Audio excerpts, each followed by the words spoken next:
She said she only did private dates. He should have asked why.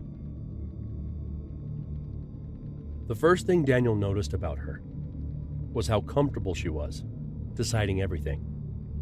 Where to meet, what time, what they were doing. Most people ease into that. She didn't. Daniel had only been back on dating apps for about a month.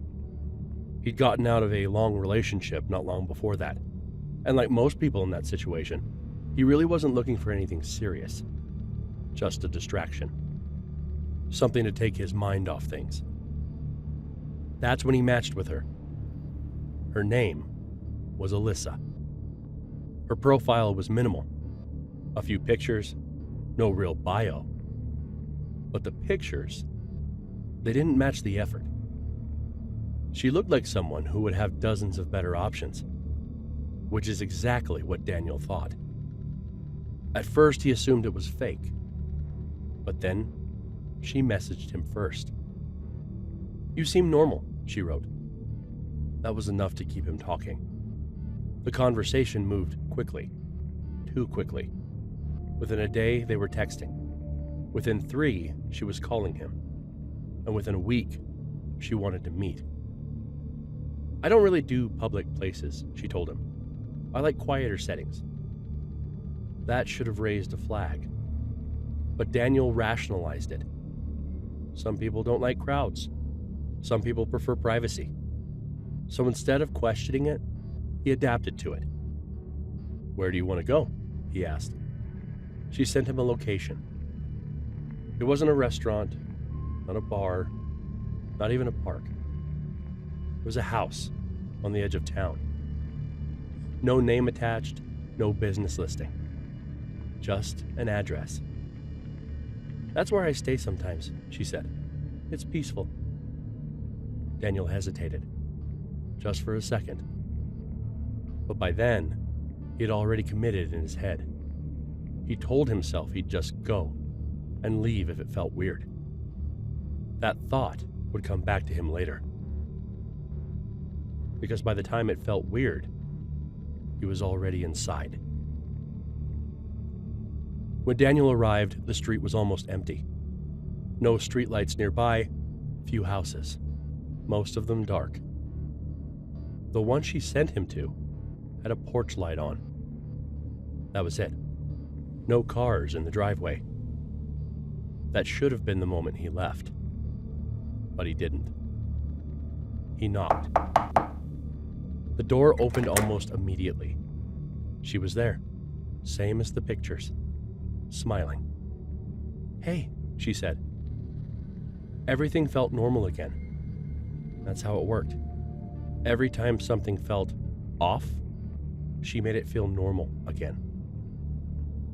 He stepped inside. The house was mostly empty. No furniture in the main room, just a couch, small table. That was it. "Sorry it's kind of bare," she said. "I just moved some stuff around." Daniel nodded, didn't question it. They sat down, talked. At first it felt like any other date. But something kept pulling at his attention. The hallway behind her.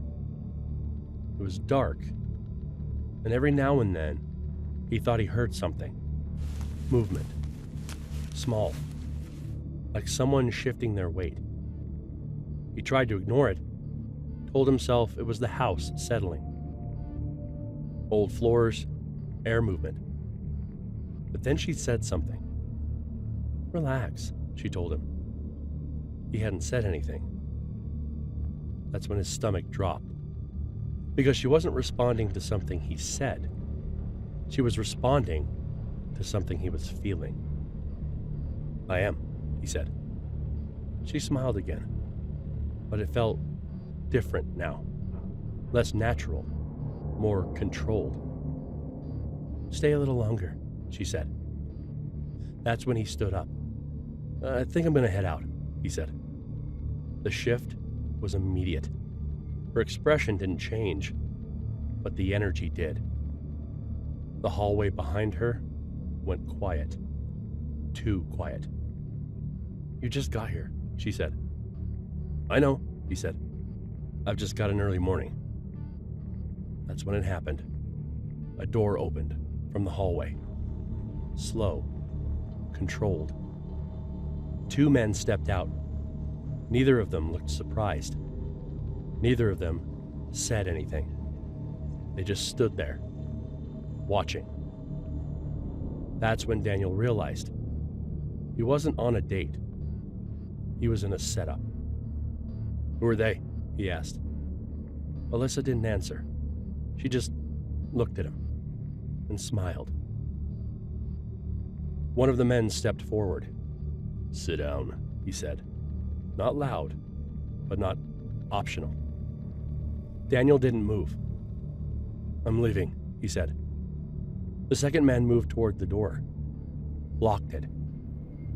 That's when Daniel made his decision. Not to argue, not to negotiate, to move.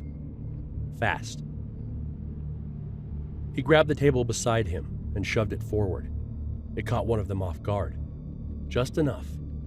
Daniel ran toward the door. The man tried to grab him. Missed. Daniel yanked the door open and ran. Didn't look back. Didn't stop.